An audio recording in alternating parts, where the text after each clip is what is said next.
আসসালামু আলাইকুম everyone, welcome back to my channel Michigan Bangladeshi blogger. কেমন আছেন সবাই? আমরা আলহামদুলিল্লাহ বেশ ভালো আছি। আর আমি আজকে একটা পিঠার রেসিপি নিয়ে এসেছি। পাটিসাপটা পিঠা আমি কিভাবে বানাই সেটা আজকে আপনাদের সাথে শেয়ার করব। তাহলে আমার সাথে থাকেন, ভিডিওটি ফুল দেখার ট্রাই করবেন।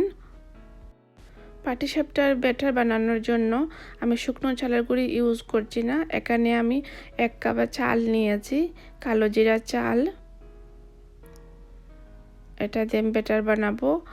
আর এখানে নিয়েছি ব্রাউন সুগার, এখানে 2 টেবিল চামচ ময়দা, আর এখানে নিয়েছি 1 কাপ কুচরানো নারিকেল, আর এখানে নিয়েছি লিকুইড মিল্ক 4 কাপের মতো। এটাকে আমি জাল দিয়ে ঘন করে নিব।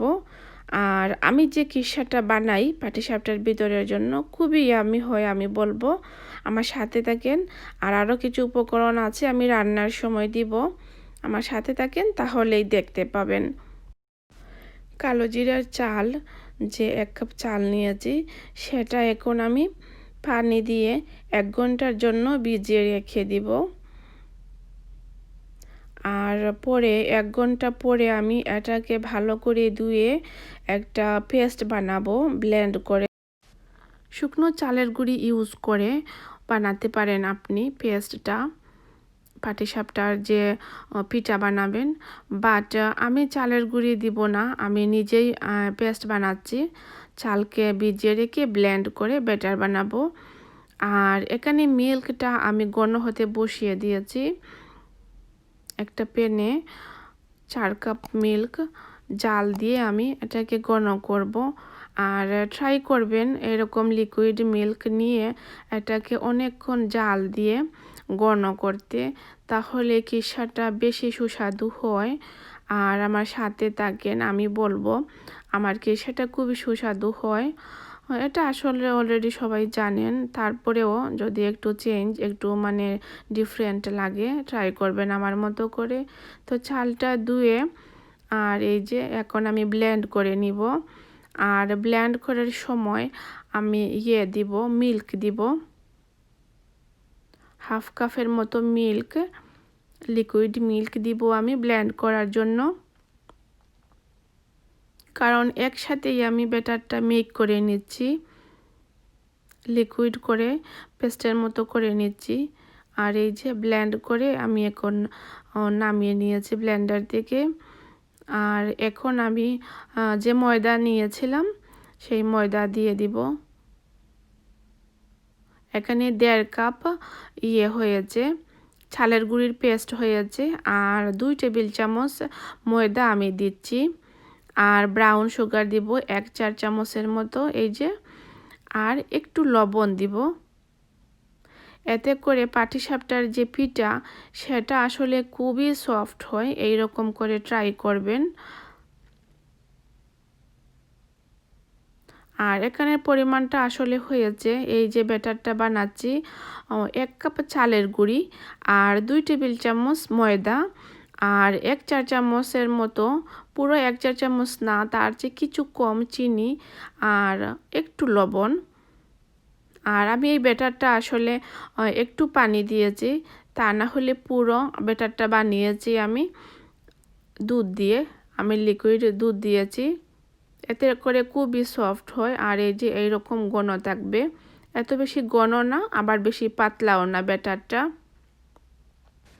আর এই ব্যাটারটা এখন আমি আধা ঘন্টার জন্য রেস্টে রেখে দিব। যেহেতু চালের গুঁড়ি আছে, এটা রেস্টে থাকলে আরও একটু ঘন হবে, তো এজন্য আমি আধা ঘন্টার জন্য রেস্টে রেখে দিচ্ছি। আর এদিকে এই যে আমি 4 কাপ দুধ দিয়েছিলাম, এটা ঘন হয়ে এসেছে। এটাকে আমি 1 কাপের মতো করব। 4 কাপ দুধ জাল দিয়ে ঘন করে আমি 1 কাপ করছি। আর দুধটা 1 কাপের মতো হয়ে গেলে, ঘন হয়ে, এখন আমি মিক্স করব 3-4 চামচ ব্রাউন সুগার। মিষ্টিটা অবশ্যই আপনারা আপনাদের পছন্দ মতো দিতে পারেন, এখানে কোনো ধরা বাঁধা নিয়ম নাই। আমি আসলে আমার টেস্ট অনুযায়ী দিচ্ছি। 3-4 চামচ ব্রাউন সুগার দিয়েছি। আপনারা সাদা চিনিও দিতে পারেন, আবার গুঁড়ো ইউজ করতে পারেন। আমি ব্রাউন সুগার ইউজ করছি। দিয়ে একটু ভালো করে নেড়ে এখন আমি দিব পাটিসাপটা বানানোর জন্য যে ব্যাটার বানিয়েছে, রুটি বানাবো, তো সেখান থেকে আমি 1-4 চামচ ব্যাটার এই লিকুইড মিল্কে দিব।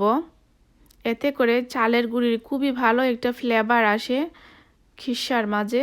এই যে 1-4 চামচ, আমি তেমন বেশি দিব না, 1-4 চামচ দিব।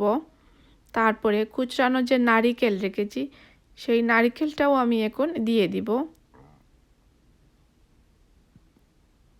এই যে নারিকেল দিয়ে দিচ্ছি। নারিকেল দিয়ে ভালো করে মিক্স করব, আর একটু নাড়তে হবে এখন, তা না হলে চালের গুঁড়ি যে দিয়েছি আমরা মাঝখানে আসলে বসে যাবে। তো এজন্য আমরা এখন একটু নাড়াচাড়া করব এই লিকুইড মিল্কটা। আর দেখতে পাচ্ছেন কীরকম ঘন হয়ে এসেছে। লিকুইড মিল্কটা ভালো করে জাল দিয়ে ঘন করবেন, এতে করে খুবই ভালো হয় কিসাটা। আর অনেক সময় কনডেন্স মিল্ক অনেকে ইউজ করেন, আমার কাছে আসলে এইরকম তেমন ভালো লাগে না, তো এজন্য আমি এই রকম করে নিই। আর এখন আমি আসলে নামিয়ে নিব। তো নামানোর আগে 1-4 চামচ গুঁড়া মিল্ক, পাউডার মিল্ক আমি দিয়ে দিলাম। এই যে দিয়ে ভালো করে মিক্স করে এই রকম ঘন হওয়ার পরে আমি নামিয়ে নিব, কারণ এটা ঠান্ডা হওয়ার পরে আরও ঘন হয়ে যাবে। অলরেডি ঘন হয়ে এসেছে। আর এদিকে আমি পিঠা বানানোর জন্য একটা প্যানে একটু তেল লাগিয়ে নিয়েছি। আপনারা চাইলে বাটারও লাগাতে পারেন। একটা ব্রাশ দিয়ে একটু তেল লাগিয়ে নিয়েছি, এতে করে নিচে লাগবে না। আর রুটিটা দেওয়ার পরে রুটিটা একটু হয়ে আসলে পরে আমি ভিতরে পুরটা দিয়ে একটা একটা করে সবগুলা পাটিসাপটা বানিয়ে নিব।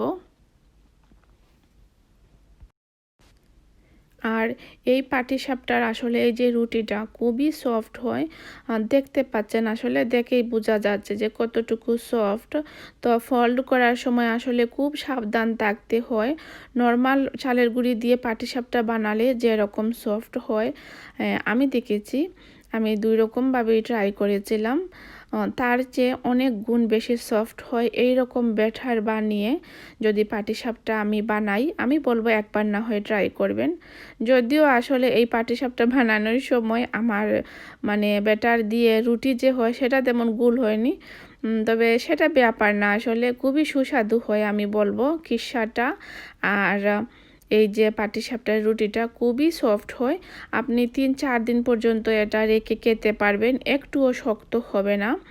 তো এই যে আমি আপনাদের সাথে কথা বলে বলে পাটিসাপটাগুলা বানিয়ে নেই, আমার সাথে থাকেন আপনারা। আর এতক্ষণ পর্যন্ত যারা আমার সাথে আছেন, থ্যাংক ইউ সো মাচ আমার সাথে থাকার জন্য, আমার রেসিপিটি দেখার জন্য। আর যারা অলরেডি আমার চ্যানেলটি সাবস্ক্রাইব করে আমাকে সাপোর্ট করে আসতেছেন, আপনাদেরকে বলছি থ্যাংক ইউ সো মাচ। আর যারা এখন পর্যন্ত করেননি, যারা নতুন আজকে আমার চ্যানেলটি দেখতেছেন, আপনাদেরকে বলবো প্লিজ আপনারা আমার চ্যানেলটি সাবস্ক্রাইব করবেন বেল বাটন সহ, তাহলেই আমি নেক্সট যখন আপনাদের সাথে ভিডিও শেয়ার করব সেটার নোটিফিকেশন পেয়ে আপনারা ভিডিও দেখে নিতে পারবেন। আর আমাকে সাপোর্ট করার জন্য আপনাদেরকে থ্যাংক ইউ সো মাচ।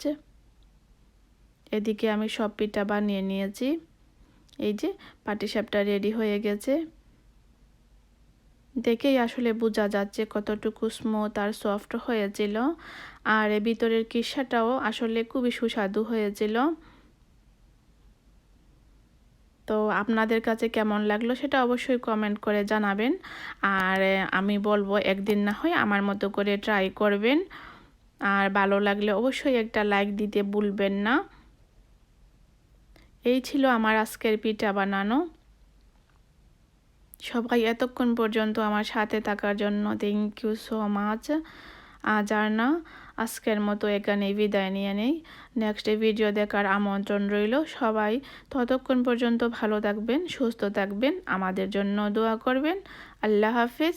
আসসালামু আলাইকুম।